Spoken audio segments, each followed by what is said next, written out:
On episode 6 of the Sideline Grind, we have John Jakubik.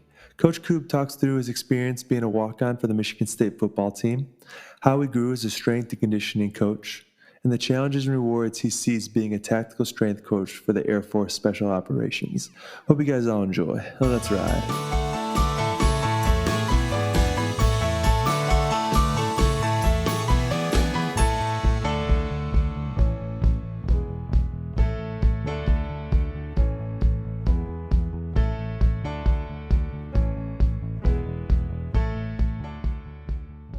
Good morning and happy Monday. Welcome back to the Sideline Grind, episode 6. Today we're going to do things a little bit differently. We're just going to jump right into the interview with Coach Kub. But before we do that, I just want to give a shout out to him. You can find him on Instagram at Coach Kub. That's Coach K-U-B. You can find him on Spotify, Apple Music, any podcast platform at Coach Kub's Podcast. And lastly, you can find him on YouTube at KUB'S Corner. All right, let's do this. Thanks, guys. Okay, we'd like to welcome on our next guest, a new acquaintance, a fellow podcaster. So we're building our resumes up together and improving each other's podcast game. Goes by the name of John Jakubik. He's an ex-Michigan State football player, now got into strength and conditioning, and now he is a tactical strength coach for the Air Force Special Operations. John, how you doing today, my friend? I'm doing great, fellas. Really excited to be on here. I know you guys have had some pretty incredible guests so far, so hopefully I can follow suit and provide some substance and some value for people, and at the very least, just chop it up with you guys. Really excited to be here, so thanks for having me. Yeah, of course. You can already tell out of the gate you already have you got the voice for it, like you've mastered the voice. You know, it's better than when they say you have the face for it. Yeah. There you go. Yeah, I practice to be a little bit more demonstrative because I'm a little bit more laid back, but I know, when I'm listening to stuff, I like when people can say with conviction. So yeah, I definitely practice for sure. So I appreciate that. Yeah. And your vocabulary is spectacular. You're using words that I don't think I've ever heard before. So you went to college to play baseball and football at Kalamazoo College, and then transferred to Michigan State. Peak time to transfer to Michigan State, 2011 to 2014. But my first question is, I'm curious to know some of the differences you saw between playing Division III football and Division I football, either, actually playing in the talent and then, just from the standard off-season practices, workouts, etc. Yeah, no, I love that question. And it's been a while since I've been asked that, so it's good to kind of reflect on it a little bit.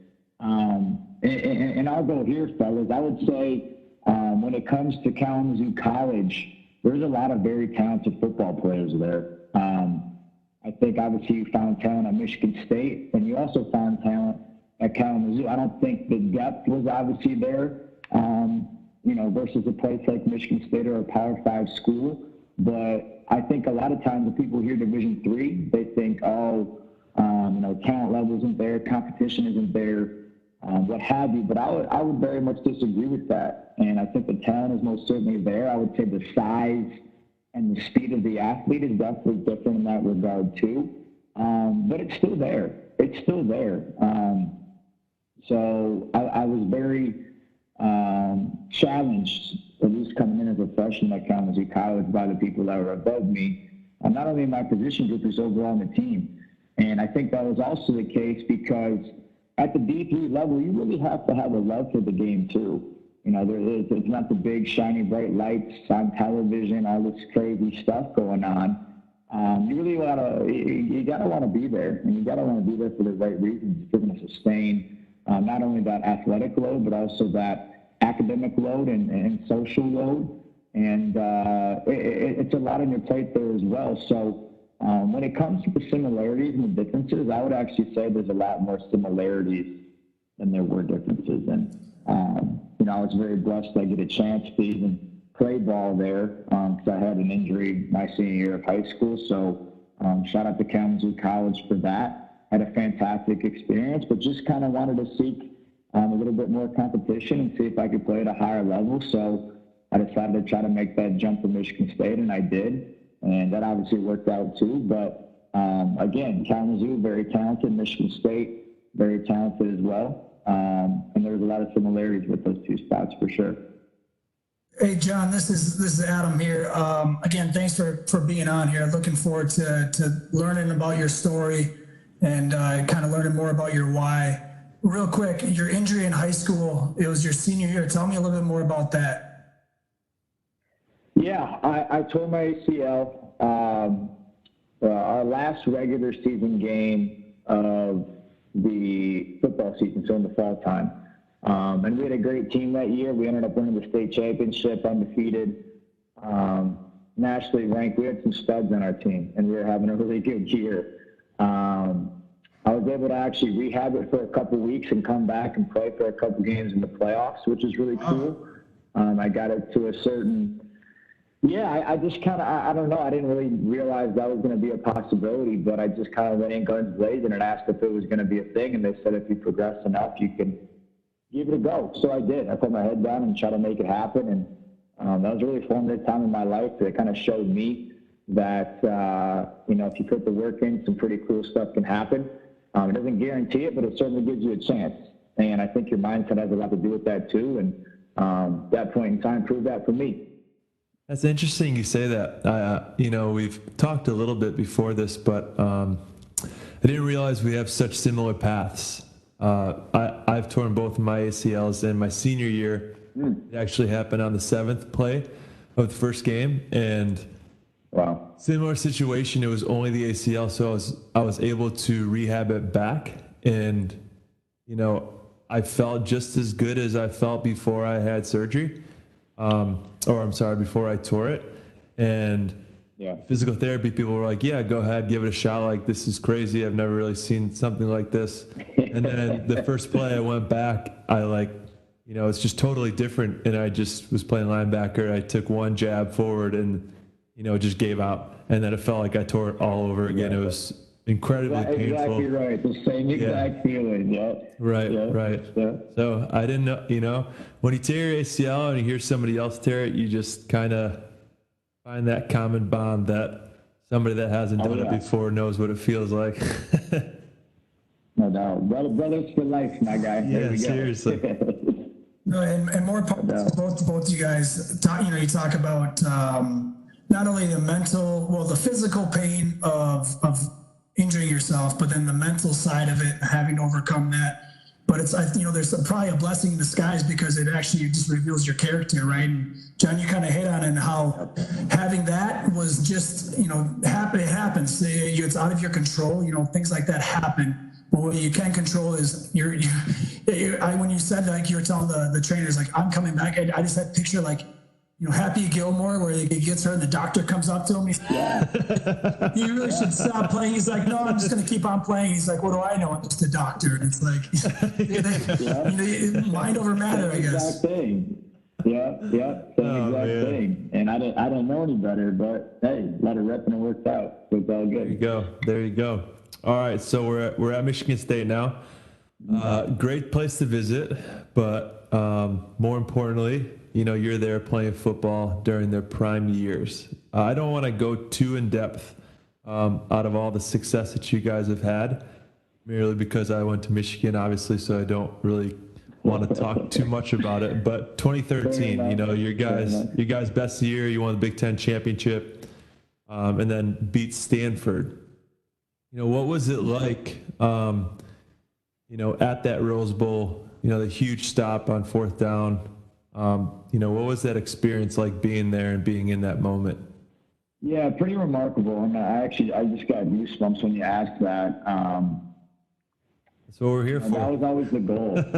Yeah, no doubt. You're getting me geeked up over here, boys. But no, it was a phenomenal time. And at Michigan State, that was always the goal, was to win the Big Ten championship and then find ourselves in the Rose Bowl. And my first year in 2011, we lost in the Big Ten championship, which, if you would have won that game, it would have sent us there. So we kind of got a taste, but fell short. 2012 fell a little bit short too, but 2013 we were able to make it happen. And a lot of things kind of fell into place that year, which made it that much more surreal. Michigan State hadn't been there in 25 years. It was kind of the 25th anniversary of us being there last, which was really cool. It was the 100th Rose Bowl, so it had a new little emblem just for that specific game, but it came to the game as well. And just being out in LA, I mean, obviously the game was exceptional, and the experience of game day was awesome, but just the events kind of leading up to the week, you know, the police escort on the highways in LA, traffic stopping for you rolling through, like, who the heck are we, man? Like, we're just here to play a football game, and we're feeling like, you know, we're the movie stars in town or something, rolling through and staying at the hotels and doing all these different things. And just a really remarkable moment. And I think it just kind of showcased what we were about, especially the way I think we were able to win that game in the fashion that we did. Had some players down, had some other people step up.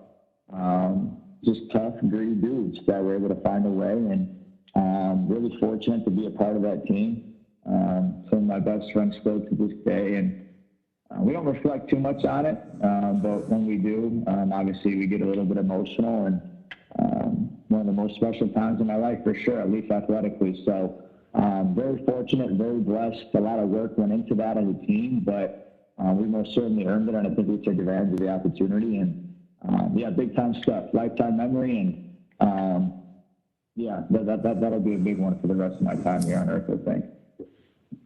I bet. Yeah, I can't imagine winning a Rose Bowl, especially, you know, against Stanford, who always seems like they're there. But I did, you know, obviously before an interview takes place, there's a little research that goes into it, and I stumbled upon a few congratulations that I think are in order. So in the 2014 season, I saw that you were Scout Team Offensive Player of the Week 2 times, once against Indiana and Maryland, and then also you won Scout Team Player of the Week against Indiana. So 2 Scout Team Players of the Week in 1 week that year, 3 total. So I think you're owed a congratulations for that. Thanks. And I guess the really cool part too was me personally not playing a whole lot when it came to game day, but the teams that we had, the defenses that we had, let's just go there. I mean, top 5 defenses in the country every year. 2 first-round cornerbacks, the Jim Thorpe Award winner, and Darquez Denard. Like, these are the cats that I'm practicing against every single day. Seriously. So the challenge. And they started the year with just defensive touchdowns. That's all they got. I remember they played South Florida, and my brother was at South Florida, and you guys won 14-6 because Michigan had their first night game against Notre Dame. So I remember being East Lansing and driving back to Michigan, and they just scored two defensive touchdowns the whole game, and it was 14-6. And I was like, this is absurd. Like, all you have to do is just punt, and you can win. But then the offense turned down, and everything broke loose. And then we made it happen. But I appreciate that, and it was cool going up against them cats every day, and it certainly made me better and challenged me, and hopefully I was able to challenge them a little bit too and get them better in that capacity as well. But no, I appreciate that, and it certainly made me tough. I'll tell you that, boy. Getting your butt beat every day. That was good stuff. Them boys don't play, and it was a fantastic time. Yeah, John, you bring up a really good point. Again, congratulations, and I do sincerely mean that. Those are like the awards that are, you know, just as important. It really does, because it's not only the preparation of the team, but like you said, you're going against some dudes, and by you giving good looks and making them work hard in practice, maybe sometimes when, you know, they weren't feeling it. But I guess my question to you is not only saying congratulations, but my question is, what do you think you brought, you know, that allowed you to, I guess, was it your attitude? Was it your effort? Was it both? Like, you know, coming from where you were, and then getting to Michigan State, and you're saying before, the love of the game, at the Division III level, you really have to have that. And I'd like to believe you probably brought that to Michigan State, and that's infectious when you come out there every single day. Did you kind of pride yourself in doing that, or what got you up for practice every day? Yeah, for sure. I love challenges, and I love the process of things, and it was a really cool perspective for me to take on, like walking on literally my first year there. I wasn't invited to camp. Some injuries happened, so I had to come in like a week later. So I'm literally number 105 out of 105 when I first stepped on campus. So it was like, okay, bottom of the totem pole. There's only, the only place I can go from here is either get my butt cut or to go up. So what's kind of the option here? So first and foremost, I want to pride myself on toughness, hands down. Just make sure that was a given at all times. Effort for sure, but then just the daily grind and consistent effort in getting better. And, I would like to believe I was also pretty skilled as well, or else I wouldn't have been there. So that most certainly helped too. But I think the consistency in my approach to make others better and make myself better was recognized pretty early. Was able to make some plays in practice and do stuff like that. So it was just kind of a perfect storm, and I think I made a pretty cool impact right from the get. But not just when it came to practice, but I loved the off season too, because still kind of went out the window. The weights don't lie, the stopwatches don't lie, the sprints don't lie. Summer conditioning, you know how it go.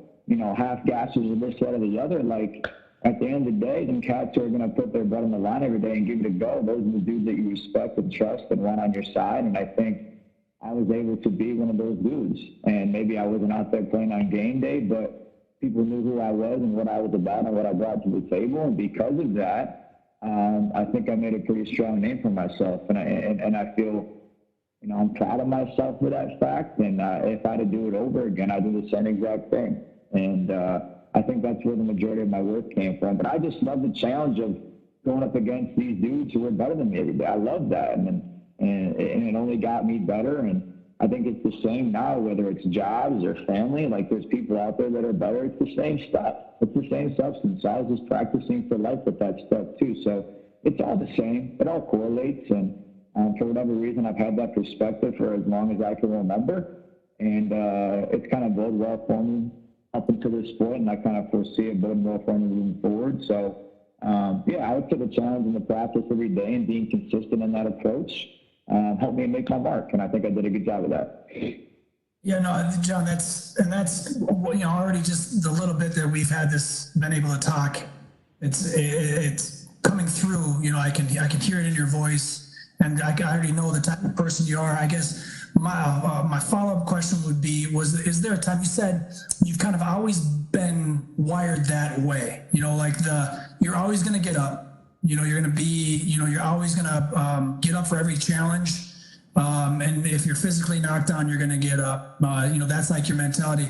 Is there one particular story that you can think of, or one particular moment in your life where, that happened, where you always kind of just wired that way? Or where is it, I guess, is it nature versus nurture a little bit? How much of it was, your attitude, or how much was it where you're like that little voice in your head, you're telling it to shut up and you go, and did that just come naturally, or did you kind of learn that? Yeah, 1,000%. I love that. And, it goes back. My parents were fantastic in the way I think they brought us up, and it was always about effort. The result will take care of themselves more times than not if you can make that effort happen. So early on with my parents, certainly in high school too, phenomenal school that I went to, phenomenal football team that I was a part of. So that was it. But early on, boy, honestly, I've always, it's not floating my own boat. I think it's just the reality of the situation. I was always very naturally athletically gifted, whether it was basketball or baseball or football or swimming or lacrosse. I was just able to figure it out because of my natural talent. And I think being a little immature, I kind of leaned on that probably a little too much, especially going into high school. And while I was pretty athletically and skilled and gifted, physically I wasn't that strong. I was decently fast, whatnot, but I probably wasn't where I should have been, or at least been working towards getting better in those realms. So it was a big wake-up call going back to when I hurt my knee, that I needed to control everything I could to put myself in the best position to succeed. I couldn't just rely on the natural abilities that I had. I had to get stronger. I had to get faster. I had to work on my mindset a little bit. And when I hurt my knee, I realized, no, I'm not where I need to be physically, and mentally as well, I guess, at that too. So that was a really big wake-up call for me. And the process of that rehab, about how hard it was and the grind of it, especially putting the timeline on it that I kind of mentioned before, it was kind of the perfect storm of things that really leapfrogged me into that mindset and into that perspective. And that was most certainly kind of the point in time where I was like, okay, we got to approach life, we got to approach athletics, academics, whatever, with this angle. And again, I think because of that, I've been able to find quote unquote success in whatever I'm doing because I think of that. So just certainly that injury, parents big time as well, but I've been blessed with great teams and environments too. So of course I have to put in the work. Yeah, you always have to, but I've been stupid blessed when it comes to what I've been given and the opportunities I've been given too. So a wide variety of things, and I guess that's a long-winded answer. I'm really thinking about it, but that injury was big time for me. Just talking to you a little bit, we've kind of struck up a relationship, and I'm starting to see a lot of consistencies with the stuff that you keep saying that you learned along, your journey, either it's from injuries or successes or, the off season where you're just trying to make yourself better. You kind of apply everything that you've learned to what you're doing now in one, unified effort, which is really neat to see because it shows that you're taking your experiences and exploiting it and trying to make yourself better every single day.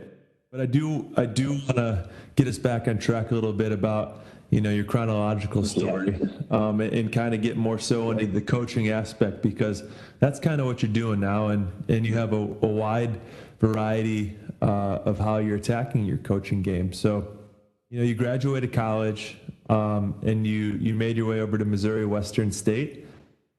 You were a GA, and you ended up being the wide receivers coach for one season. So I do just want to touch on that quick. I want to know what that transition was like. You're a player, you're doing all the off-season workouts and giving everything you have and physically doing it, and now, you're on the opposite side of the spectrum. What was that transition like, post-graduation? Yeah, it was awesome. It was awesome. I've always kind of had a coach's mind too when it came to how I thought about the game and how I thought about, just the approach to the sport in general. So it was actually a pretty easy transition for me. I missed, obviously, the competing of actually being involved as a player, but it was just a new, kind of a new thing to attack for me when it came to the coaching side of it. So I absolutely loved it. And it was interesting too, because it wasn't like I was just the graduate assistant doing the nitty-gritty stuff behind the scenes like you mentioned. I was the wide receivers coach too. So I had to hit the ground running. And I actually got hired like 3 days before fall camp. So I had to learn the playbook in 2.5 days and act like I knew what the hell I was talking about day one at camp for everyone else I was going to be coaching. So I really had to give it a go, man. And I learned best by throwing my feet in the fire and just rolling and making mistakes and falling on my face and getting back up and keep going. And that's exactly what I did there. I did some really good stuff. I messed up along the way too. I was coaching dudes that were actually older than me, younger than me, same age as me, just kind of due to the situation at that school. And I learned a lot through that process too. But in the 8-9 months that I was there, it was a whirlwind of a time, working a lot. But looking back on it, I feel like I got 3, 4, 5 years of work experience within those 9 months because of all the different roles that I had. So really cool time, really good people again that I was working with, and just kind of jumped in, let it rip, and we had a pretty good team too, which helped, and fantastic experience, especially my first gig out of college. I don't think I could have asked for a better situation. Yeah, so John, that's all I want to kind of ask you.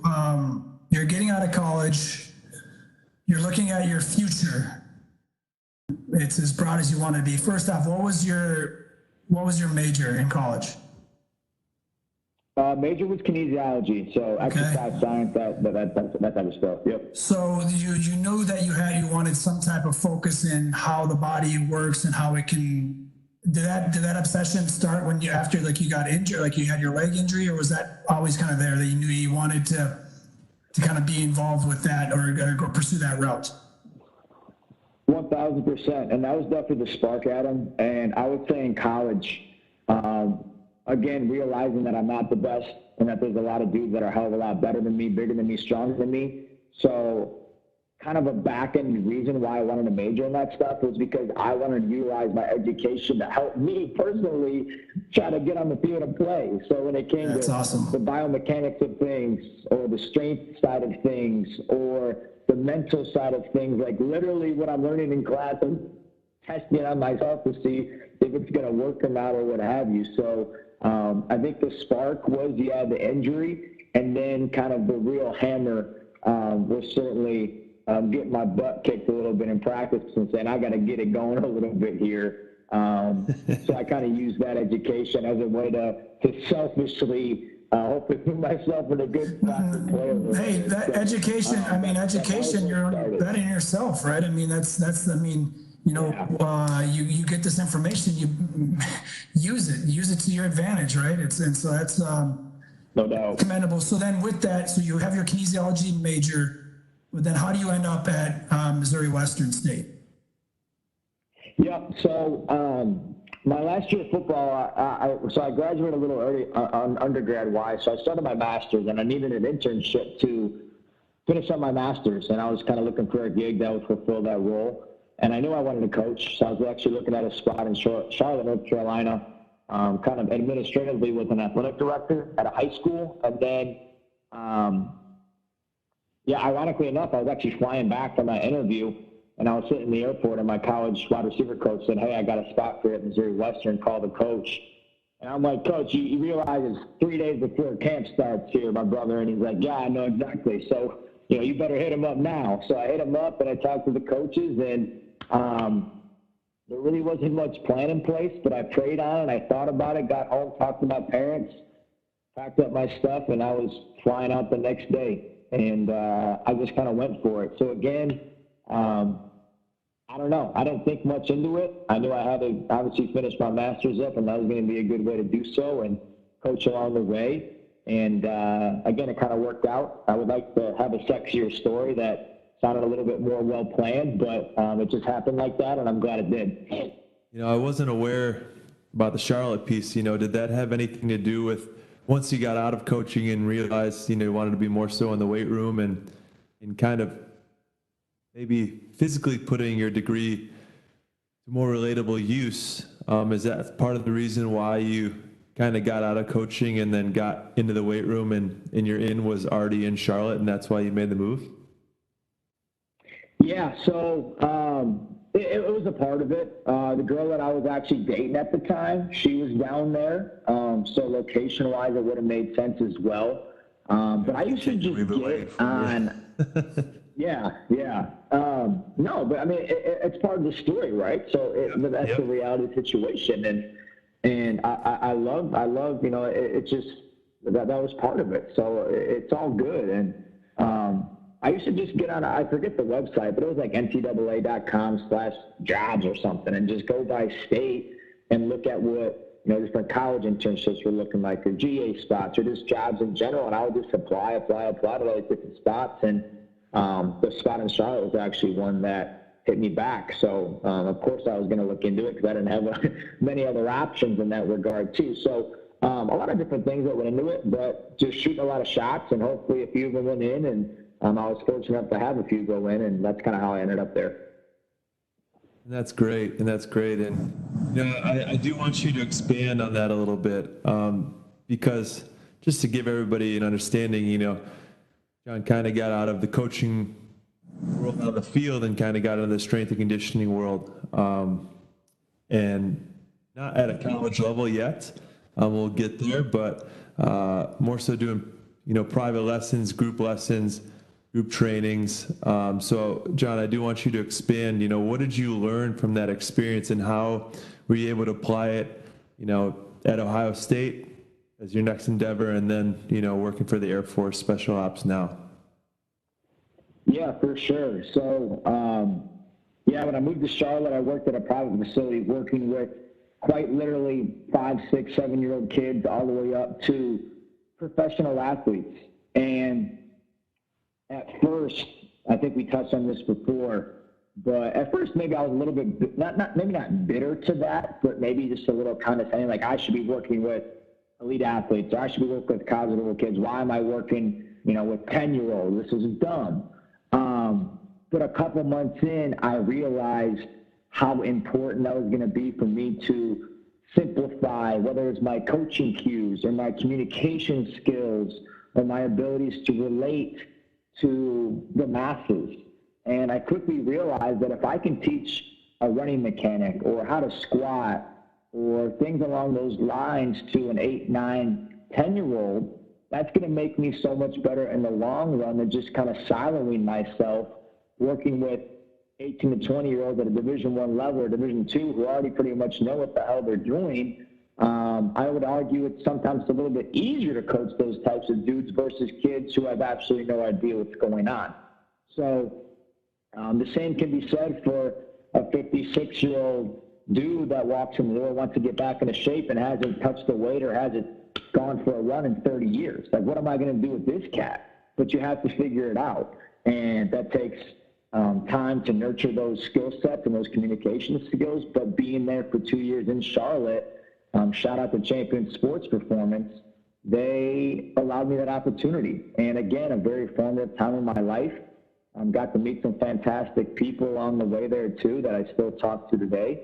And yeah, I think common denominator wise, it's just the communication stuff and the simplification of that communication, whether it comes to actually sports performance training or just talking in general, or whether it's the business side of, you know, the place I was working at. Again, so many different angles and just so much stuff to learn. And I'm so fortunate that I had that opportunity, and I'm not where I'm at today without those experiences. So it was big time for me, dude.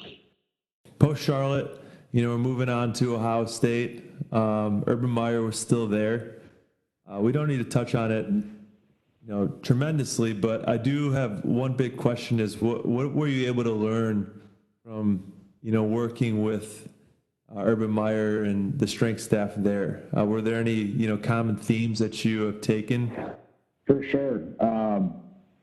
I think the first thing, obviously it starts with Coach Meyer being the head of the ship, but just the organization as a whole, the standard of excellence that they have there is unreal.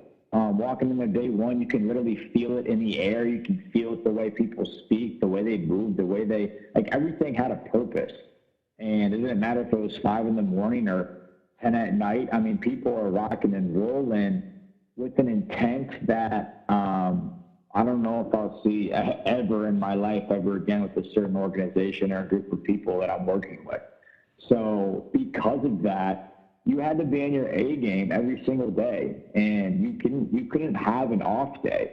A guy that I worked with there, Coach Nico Palazetti, who's one of the assistant strength and conditioning coaches there, one of my very best friends, I think he coined it phenomenally. He's like, every day at Ohio State, when it comes to the football program, it's 4th and 1. Like, it's never 1st and 10. It's never 2nd and 5. Like, the game is on the line every single day when you walk through the doors. It didn't matter if it was January 1st, the day after the bowl game. Like, the next season started then. Like, my first day, like, not kidding. Like, I walk in, it's 5:30. Like, the first week, there's still no workouts. And it was like 2 days after that it's had, I think they had played in the Cotton Bowl the previous season.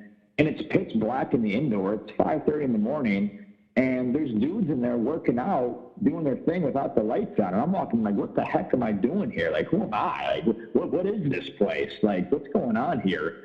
And from the jump, like, that's just the expectation. That's the standard that that obviously Coach Meyer set, and I very much envision that, you know, Coach Ryan Day has continued there as well. So I think it's just the standard that everybody held themselves to, and everybody was the best in the country, whether it was Urban Meyer, the strength coach, the nutrition guy, the team doctor. Like, it was the best of the best, and to be surrounded by that group of people and watch how they operate, like, I was a sponge, constant notes, filling up notebooks, and, you know, voice memos, just trying to learn as much as I could. And kind of like I said with that Missouri Western situation, I was only at Ohio State for a year working there, but I feel like I was there for 5 just because of everything that I learned during that time. So standard of excellence is most certainly the first thing that I think about from my time there in that program.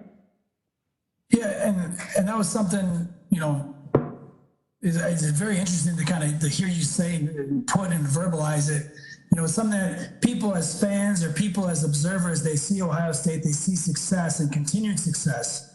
And just knowing that it doesn't happen strictly by talent alone or just by circumstance. It truly is, a culture of excellence where, yourself coming in, you see these, players, right, who are going above and beyond anything you've seen before. But that's the expectation for you. The expectation changed for you. And I guess, do you now hold yourself, ever since that Ohio State experience, is it almost like, do you look at yourself as a pre-Ohio State and post-Ohio State? Or do you think Ohio State just kind of fit right into your kind of mentality and it just was the next notch up you could take for yourself? Yeah, I love that. I love that angle of that question. And I think it very much fit my mold. And I think it just enhanced that mold. I think my foundation was already pretty good in terms of how I like to operate, how to go about that.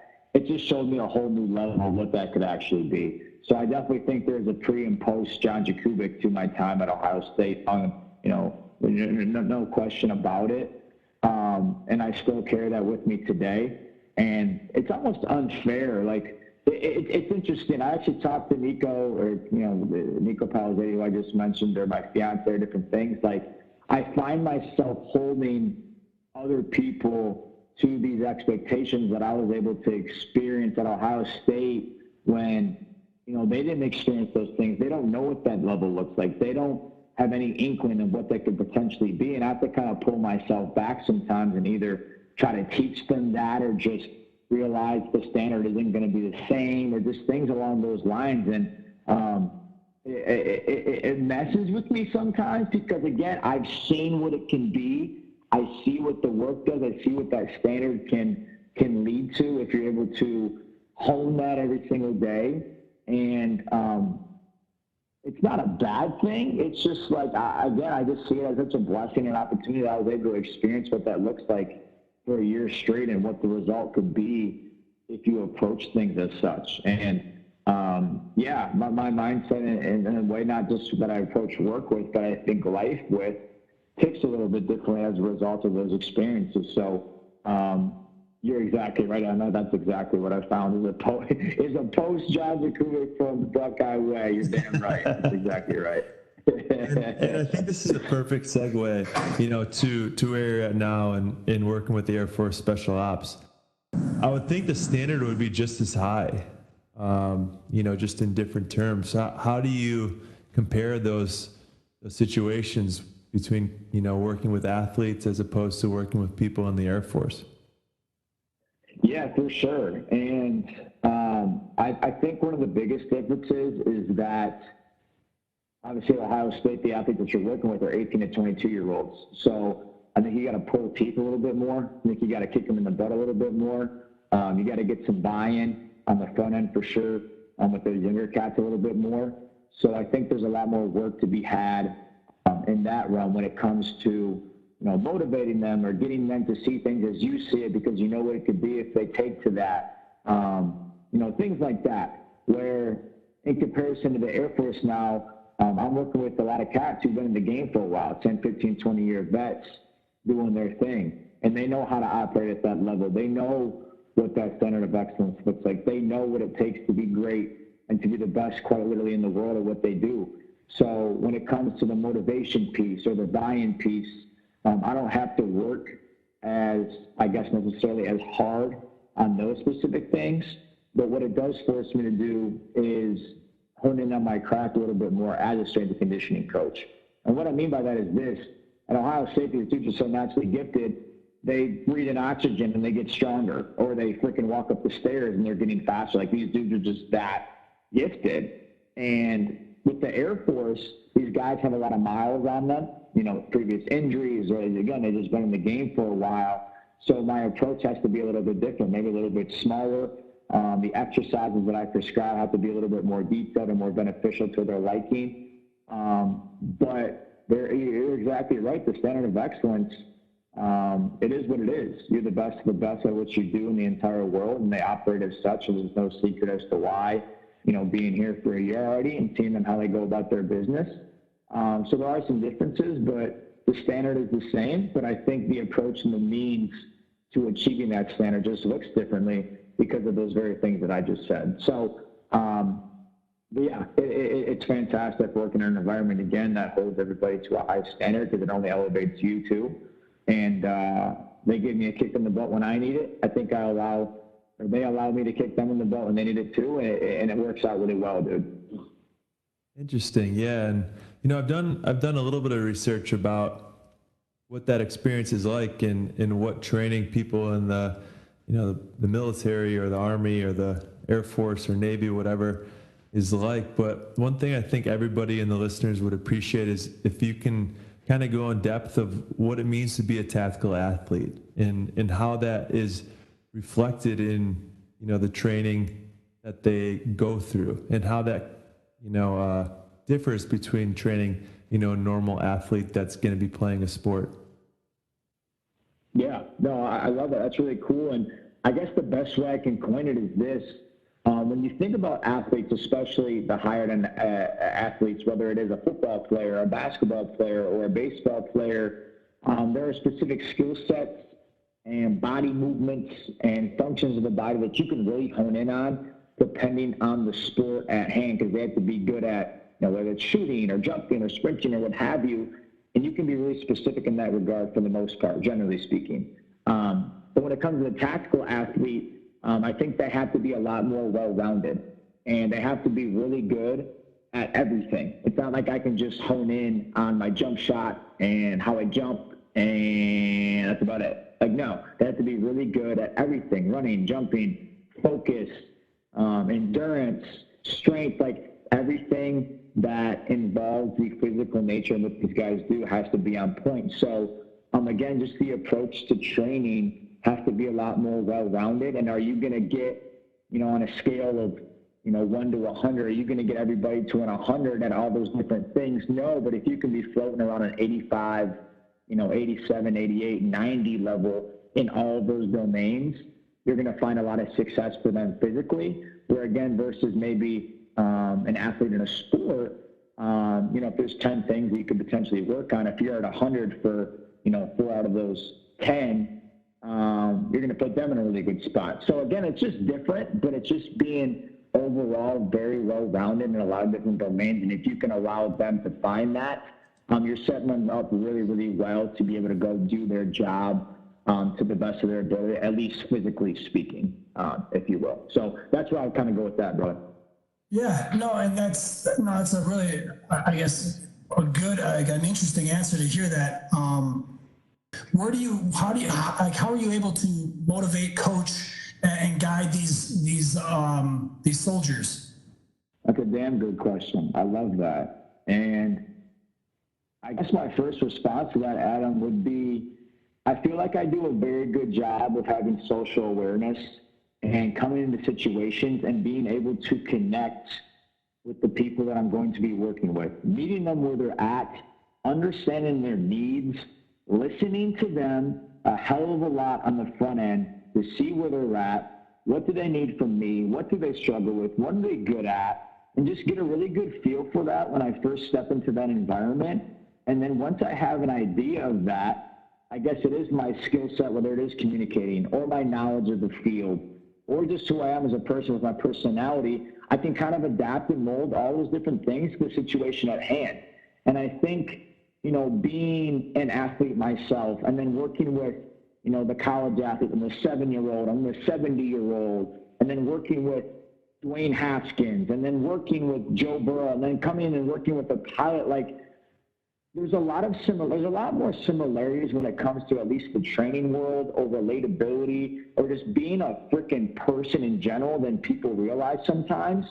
And I think I just had the confidence in myself of realizing what's needed, how I can kind of plug myself in and bring benefit to the table, and just letting it rip. Because at the end of the day, I just see it as they hired me for a reason. I'm here for a reason. I'm going to be unapologetically myself, not ignorant. It's just like I'm here and I'm me and I know what I know. I know what I also don't know. And I'm going to be transparent in that as well. But like, I'm just going to let it rip and see what happens. And I think the vulnerability of that, I think the honesty in that, I think the connection in that, people gravitate to more times than not. Is it always the perfect answer? Of course not either. But I don't know. I've always been able to step into different situations and do that and do well in it. So why stop now? Why not keep letting it rip in that capacity? And yeah, so Adam, I don't know if that answers your question, but I think it's a wide variety of things. But again, just being a human being on the first and foremost, and then going from there, dude. No, that's all we can do. I mean, you have to, as you've said along this whole entire conversation, throw yourself out there, give it your all, learn along the way. And I think people, especially people that are wired like that, which usually elite athletes, elite performers, I shouldn't say athletes, elite performers in all industries kind of share that same, they have to share that same mentality, because if they easily gave up, they wouldn't be where they're at, right? So I think your answer was spot on. And I probably think I knew what your answer would be, but I'm glad that you explained it that way to our listeners. Threw a couple name drops in there too. Yeah. I mean, I don't know. That's just kind of that wasn't for that wasn't for clout. That was just no. It's fine. It's fine. That was to give a breadth of I guess ability level, but that was not a clout thing right there. Doesn't matter if it was. I enjoyed it regardless. Yeah. Hey, I do have a follow up to all this. It's great to hear your experience. Working with a variety of people. But I'm curious to know if you guys are using any specific technology or any ways to make things competitive. Yeah, I love that. And detail-wise, I can't go too much into that in terms of what we test and how we kind of go about that. But what we do is we use an app called Train Heroic, which basically just allows you to, log your weights and log your times and do all these different things. And just like most elite people, regardless of the entity, they're competitive by nature. So how can we hone in on that? What I try to implement is at least once a week or every couple of weeks or whatnot, we put a challenge out there. So it might be, 2 minutes on the rower, who can row the most calories, or get up on the Airdyne bike and let it rip for 5 minutes, who can, bike the furthest, or, we're going to go to the track and run an 800 and see who can win, or just things like that. Because again, we're not necessarily training for a game or a season.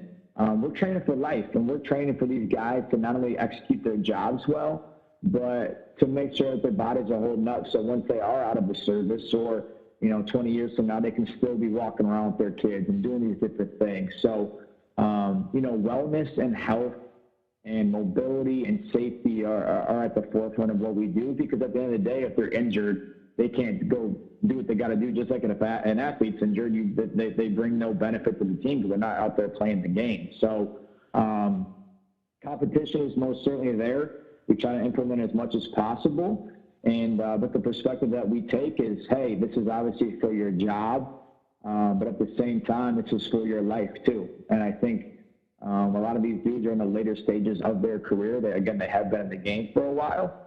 And I think honing in on that perspective too, and playing the big picture game as well, certainly helps with getting them in there every day and giving it a go, because they want to be able to do those things long-term wise as well. So I think the mesh point of those two things makes for a really good training environment. They want to be there, but they also get something out of it too. So that's kind of how we rock that out. Okay. Hey, so to close things out, I do want to touch on, your side gig, and, you have so many great avenues of content that you're producing, but it's, your main one is your podcast. And I was, able to listen to a few episodes since we've struck up a relationship. And I do want to dive into that a little bit. But one of the big things you touch about, and it's kind of a common theme in your podcast, is about, building great habits. And it's not just building great habits, especially in a pandemic environment that we have, because it's not the true norm. It's not going to be how it is once we're out of a pandemic and there's a vaccine and everything's back to normal. But how do you build lasting habits? Yeah, absolutely. I'm really big on habits. If you ask my fiance, I call them habits. I call them routines. She might call it neuroticism or something because of how stringent I am with this stuff, because I feel that strongly about it. But I'll go here first, and I mentioned this in one of my episodes, is that there's and I'm not one for stats, like throw out stats and claim it and run with it. I'm not big on that. But what I am big is sometimes I do like to do my research with this stuff. And a Duke University study, I think it was like '06, so it's been a while, but they found that generally speaking, 40% of our days are consisted of habits. 40%, like that number smacked me in the face. So what that tells me is 40% of our day we have complete control over, depending on the habits that we want to build, good, bad, happy, sad, indifferent. Like, that's a pretty significant mark. And if you multiply that out throughout the course of 100 years, if you look to your 100, like damn near 40 years of your life is just habits. So you better sure as hell make them good ones. So that's my opinion when it comes to habits. And from personal experience or from, again, research is doing different things. One thing that I guess two things that I'm really high on when it does come to those habits is, one, I'm big on a morning routine. I'm stringent on that morning. I think how you start very much plays a part in how that day is going to go for you more times than not. And if you can start out really strong in a quiet space in a way that you want to start out with, getting your mind where you want to get it to and all these things, I think you're setting yourself up for a really good day. They're going to guarantee a great day, but no, it's not, but it's going to put you in a good spot to hopefully get there. So for me, whatever that looks like for you, it might be praying for 5 minutes in the morning. It might be meditating. It might be going for a walk. It might be reading. It might be drinking a cup of coffee and being mindful during that time, what have you. I just think having something in the morning that kind of hones you in, sits you down, gets you thinking about the day and how you want to approach it is really big time. And to kind of couple that, which is the second thing I want to get to, is I coined it as anchoring. That's what I've kind of read it as. I know there's a lot of different terms that are thrown around when it comes to this type of method, but anchoring habits. So for example, if you want to institute a new habit in your life, whatever the case may be, I'll go back to our morning time, where you know that you drink a cup of coffee every single day in the morning, and you have done so for the past 10 years. So there's probably a good chance that every single day you're going to be doing this thing. Fantastic. And you also know that, okay, I don't read for 10 minutes a day, or I don't meditate, or I don't pray, or I don't go for that walk in the morning, but I want to implement that into my life and make it a consistent habit. Fantastic. Try to anchor that new habit that you want to instill into your life to something that you already do in your life every single day consistently. So if it is that cup of coffee in the morning, or maybe you know that you eat dinner with your wife every night at 5 o'clock and you want to, read for 10 minutes before dinner or after dinner, anchoring that new substance to something that already happens gives you a much better chance of actually making that a consistent thing in your life. My follow-up to that is, what type of stuff do you do? What's your morning routine that gets you going, that you found, some good success with? Oh man, y'all got another hour? Here we go. I'm big on waking up at the same time every single day, regardless what you kind of have going on in the morning. I think that consistency kind of helps you with sleep patterns, and again, not to get sciencey or research yet, that's just what I've found works best for me. So I try to wake up at the same time every day, and I'll get up, I'll pop my head in the shower, cold one, just to kind of wake up the senses, get the nervous system rocking a little bit. We have a psycho 7-month-old golden retriever puppy that is bright-eyed every single time I wake up in the morning. So we go for a little walk. Once I kind of get out there, take him around the block, then I'll come in, I'll make that coffee, and I'll sit down and I'll say my prayers and read the Bible for 10 minutes. After that, I'll read for 20 minutes, and then I get into posting my morning content for the day, so I don't got to think about it at work. So Instagram, Twitter, all that stuff, I kind of pre-plan it each week so I can just copy and paste it in there and post it. and then I'm out the door and I'm ready to go. But I think I could do all that with my eyes closed because I'm just so consistent in that, and I really believe in that, and it puts me in a great headspace before I attack my day. And again, not to kind of go off on a tangent, but I just think once you walk out that door, you know, whether it's when you get to the car and somebody wants to talk to you, or at work, you know, things go crazy and you get home, you got the dog, like you might not be able to control anything else throughout your day in the way that you really want to. So I think it's really important to control the things that you can in the morning, because that might be the only time or the opportunity that you have throughout the entire rest of the day. So I think it's important for us to do that for ourselves, because you have to take time for yourself before you can want to, you know, kind of help others and put yourself out there for them. You got to take care of you first and foremost. And if you're not in a good headspace, you're not in a good spot, that's going to rub off on others as well. So that's why I'm so particular about that. And again, that's just me and my experience that I've found, but that's how I start my day, and I like it, and I'm going to keep rocking with it. That's great. I mean, holy cow, you texted me I'm on Central Time, you're on Eastern Time, but it was 4:49 a.m. Central Time, which, you know, just before 6, which is... I get up early. Yeah, I get up early. Oh, my gosh. Early, yeah. Well, good for you, man. Way to take advantage of the day. So I can respect you for that. That's, you know, that's about all I have from my side. You know, we could keep going. But, you know, John, I really appreciate your time, building this relationship, and I'm looking forward to seeing where it goes and seeing your success from your side of the house as well. KUB'S, I don't know if you have anything you want to touch on. Well, no, again, I mean, like John said at the end there, I mean, I feel like we could probably do another hour on just that, and we're going to have to probably get you back on and just talk philosophy and how you go about it, because there's a whole different realm, whole different world that we can go down with that. So I appreciate you kind of hitting on that. And if people want more of that kind of content, they can go, and I want John, go ahead and kind of tell them kind of your handles for, you know, social media, where you want them to go, our listeners to go. Go ahead and give yourself a little call out. Sweet, that's awesome. I appreciate that. Yeah, so the podcast is Coach Kub, Coach KUB. Again, anywhere you can kind of find podcasts, you'll find that stuff. I post when I record the podcast. I put them on YouTube as well. So if you just search Coach Kub, there's a little FaceTime on there to watch my mug, get a little emotional on there. I have a website, CoachKub.com, Instagram, Twitter, all that good stuff, Coach Kub as well.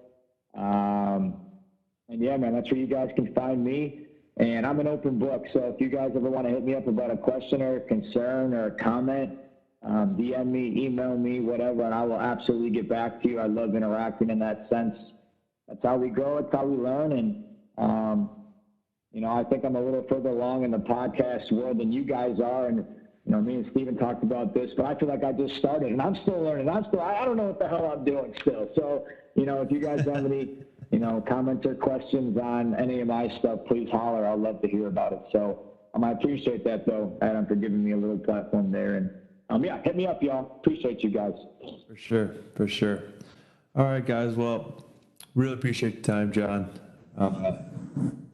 Looking forward to see where everything goes. And, you know, once you make it big, we'll have you back on, and you can tell us what we need to do to be successful. Yeah, seriously.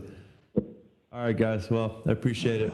Stay safe and have a wonderful evening. More than a feeling, no, it's something I believe in. You light up the night, yeah, you light up the night. You got the sun in your eyes.